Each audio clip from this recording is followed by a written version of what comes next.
নমস্কার, দেখছেন কলকাতা টিভি, সঙ্গে রয়েছে শুভাঙ্গী। শুরু করছি সংবাদ সারাদিন। সর্বদলে প্রতিনিধিত্ব করবেন না ইউসুফ পাঠান, দল নাম স্থির করবে, এটাই সিস্টেম। আদালতে সিদ্ধান্ত নিলে সেই সিদ্ধান্ত মানতে বাধ্য করার মাইনে এখনো বন্ধ হয়নি। শিক্ষকদের রাজ্য সরকারকে বিশ্বাস করা উচিত ছিল। যারা আন্দোলন করছেন তাদের সম্পর্কে অভিযোগ নেই বললেন মুখ্যমন্ত্রী মমতা বন্দ্যোপাধ্যায়। আজ মুখ্যমন্ত্রী মমতা বন্দ্যোপাধ্যায় উত্তরবঙ্গ সফরের জন্য যাচ্ছেন। 3 দিনের এই উত্তরবঙ্গ সফরের জন্য তিনি যাচ্ছেন এবং সেখান থেকেই তিনি এয়ারপোর্ট থেকে এই কথাই তিনি জানালেন।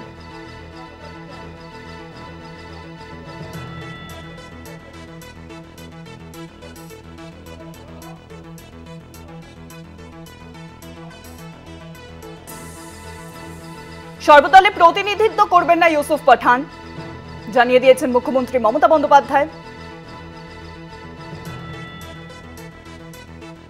সর্বদলে প্রতিনিধিত্ব করবেন না ইউসুফ পাঠান। অপারেশন সিঁদুরের জন্য যে দল পাঠানোর কথা রয়েছে দেশে দেশে, এবং সেখানে প্রতিনিধিত্ব করবেন না ইউসুফ পাঠান বলে জানিয়ে দিলেন মুখ্যমন্ত্রী মমতা বন্দ্যোপাধ্যায়। আজ উত্তরবঙ্গ সফরের জন্য মুখ্যমন্ত্রী মমতা বন্দ্যোপাধ্যায় যেতে চলেছেন উত্তরবঙ্গে, এবং তার আগে এয়ারপোর্ট থেকে এই কথাই তিনি জানালেন।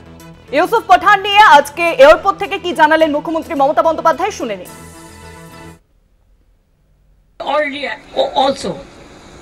I think you are repeating the same question. I said that they cannot decide the name. If they request us, the mother party, the party will decide the name. This is the customary, this is the system. We are totally with the central government regarding external affairs policy, and we are fully supporting them. We don't have any hesitation to say that. সর্বদলে প্রতিনিধিত্ব করবেন না ইউসুফ পাঠান, দল নাম স্থির করবে, এটাই system বলে জানালেন আজকে মুখ্যমন্ত্রী মমতা বন্দ্যোপাধ্যায়। উত্তরবঙ্গ সফরের জন্য তিনি আজকে বিমানবন্দরে উপস্থিত হয়েছেন। আর এই বিষয়ে আরো বিস্তারিত আলোচনা করব। সঙ্গে রয়েছেন আমাদের প্রতিনিধি সত্য সুন্দর। সত্য, মুখ্যমন্ত্রী মমতা বন্দ্যোপাধ্যায় আজ উত্তরবঙ্গ সফরের আগে বিমানবন্দর থেকে ইউসুফ পাঠানকে নিয়ে ঠিক কি মন্তব্য করলেন? দেখো, অপারেশন সিঁদুর এবং সন্ত্রাসবাদ নিয়ে ভারতের অবস্থান কি সেটা স্পষ্ট করতে কিন্তু বিদেশে সর্বদলীয় প্রতিনিধি দল পাঠানোর একটা সিদ্ধান্ত নেওয়া হয়েছে। 7 সদস্যের এই সর্বদলীয় যে প্রতিনিধি দল, সেই প্রতিনিধি দলে তৃণমূল কংগ্রেসের তরফে এর আগে ইউসুফ পাঠানের নাম থাকা নিয়ে কিন্তু একটা জল্পনা ছিল, কিন্তু একেবারে স্পষ্ট তৃণমূল কংগ্রেসের তরফে দলনেত্রী মমতা বন্দ্যোপাধ্যায় আজকে সেই অবস্থান স্পষ্ট করে দিয়েছেন। একদম নির্দিষ্টভাবে দলনেত্রী জানিয়েছেন যে সাধারণভাবে এই ধরনের সর্বদলীয় যে দল, সর্বদল, সেই সর্বদল বৈঠকে যাওয়ার ক্ষেত্রে যদি প্রতিনিধি পাঠাতে হয় তাহলে কিন্তু মাদার পার্টি অর্থাৎ তৃণমূল কংগ্রেসের কাছে আনুষ্ঠানিকভাবে চিঠি দিয়ে তাদের কাছে নাম চাওয়া, এটাই কিন্তু দস্তুর বলা যেতে পারে। সেই জায়গায় দাঁড়িয়ে যদি কোনোভাবে সেই নির্দিষ্টভাবে কোনো একজনকে তারা নিজেরা ঠিক করেন, সেটা কিন্তু কখনোই তৃণমূল কংগ্রেস মেনে নেবে না। আর সেই কারণেই এই যে সর্বদলীয় 7 সদস্যের যে প্রতিনিধি দল বিশ্বের দরবারে যাবে, সেই জায়গা থেকে কিন্তু তৃণমূল কংগ্রেস তারা কিন্তু নাম সেখানে পাঠাচ্ছেন না, অর্থাৎ ইউসুফ পাঠান সেখানে যাচ্ছেন না। গতকাল একটি সূত্র মারফত জানা গিয়েছিল যে কেন্দ্রীয় বিদেশ মন্ত্রক তথা এই বিষয়ক মন্ত্রী কিরণ রিজিজু তিনি সরাসরি ইউসুফ পাঠানের কাছ থেকে তার পাসপোর্ট চেয়ে পাঠিয়েছিলেন। ফলে সেটা নিয়েও কিন্তু কড়া প্রতিক্রিয়া জানিয়েছে তৃণমূল কংগ্রেস। তৃণমূল কংগ্রেস মনে করে সন্ত্রাসবাদ ইস্যুতে কেন্দ্রের যে সমস্ত সিদ্ধান্ত রয়েছে সন্ত্রাসবাদ নির্মূল প্রশ্নে এবং এক্সটার্নাল অ্যাফেয়ার্সের বিষয়ে কেন্দ্রীয় যে সিদ্ধান্ত, সেই সমস্ত রকম সিদ্ধান্তকেই কিন্তু সমর্থন করে দল তৃণমূল কংগ্রেস। কিন্তু যে নির্দিষ্ট রীতি রয়েছে, অর্থাৎ পার্লামেন্টারি কমিটি নয়, সংসদীয় দলকে শুধুমাত্র জানালে হবে না, সেখানে কিন্তু মাদার পার্টি অর্থাৎ তৃণমূল কংগ্রেসকে একেবারে আনুষ্ঠানিকভাবে চিঠি দিয়ে তার প্রতিনিধির নাম চাইলে তবেই কিন্তু সর্বদলীয় যে প্রতিনিধি দল, সেই প্রতিনিধি দলের নাম দিতে পারে তৃণমূল কংগ্রেস, কিন্তু সেটা করা হয়নি।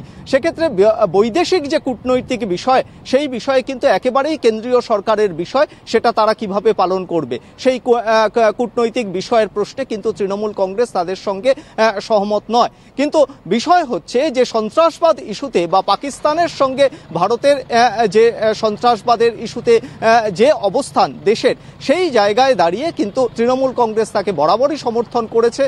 কিন্তু তার মানে এই নয় যে তৃণমূল কংগ্রেসকে না জানিয়ে, দলকে না জানিয়ে যদি একতরফাভাবে কেন্দ্র সেখান থেকে সরাসরি ইউসুফ পাঠানের সঙ্গে যোগাযোগ করে বা তাদের প্রতিনিধিকে নির্বাচন করে, সেটা কিন্তু কোনোভাবেই তৃণমূল কংগ্রেস মেনে নেবে না। সেটাই দলের তরফ থেকে তৃণমূল কংগ্রেসের চেয়ারপারসন মমতা বন্দ্যোপাধ্যায় উত্তরবঙ্গে যাওয়ার আগে সেটা একেবারে স্পষ্ট দলের অবস্থান জানিয়েছে। অনেক ধন্যবাদ সত্য। সর্বদলে প্রতিনিধিত্ব করবেন না ইউসুফ পাঠান, আজ স্পষ্টত জানিয়ে দিলেন মুখ্যমন্ত্রী মমতা বন্দ্যোপাধ্যায়। মুখ্যমন্ত্রী মমতা বন্দ্যোপাধ্যায় উত্তরবঙ্গ সফরের জন্য যাচ্ছেন এবং সেই সফরের আগেই আজ কলকাতা বিমানবন্দর থেকে স্পষ্টত সেই কথাই তিনি জানিয়ে দিলেন।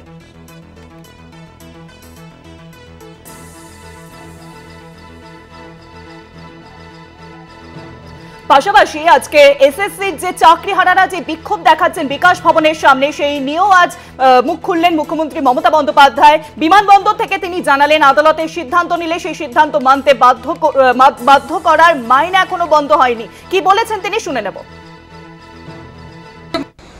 আমি তো মিটিং করে বলেছিলাম আমরা রিভিউ করব। কোর্টের ব্যাপারে আমাদের আইন মেনে চলতে হয়, একটা বাধ্যবাধকতা থাকে, এটা সবাইকে বুঝতে হবে। এবং আমাদের দিক থেকে আমরা রিভিউ পিটিশন করেছি। যদি রিভিউ পিটিশন অ্যালাউ করে ভালো কথা। আমরা চাইব, আমাদের আইনজীবীরা চাইবেন তাদের মতো যাতে ওদের চাকরি থাকে। কিন্তু সেখানে কোর্ট যদি কোনো ডিসিশন নেয় তাহলে আমি বলতে পারি না যে আমি মানব না, কারণ কোর্টের ডিসিশন মানতে আমরা বাধ্য। কিন্তু সেক্ষেত্রে এখনো পর্যন্ত কারো মাইনে বন্ধ হয়নি। এমনকি গ্রুপ সি গ্রুপ ডি যারা টাকা পাবে না তাদের জন্য একটা স্কিম করে টাকা দেওয়া হচ্ছে। আমি তো মিটিং করে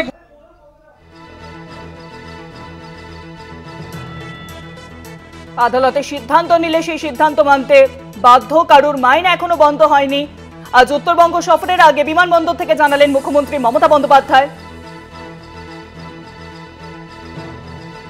শিক্ষকদের রাজ্য সরকারকে বিশ্বাস করা উচিত ছিল, যারা আন্দোলন করছেন তাদের সম্পর্কে অভিযোগ নেই বললেন মুখ্যমন্ত্রী মমতা বন্দ্যোপাধ্যায়।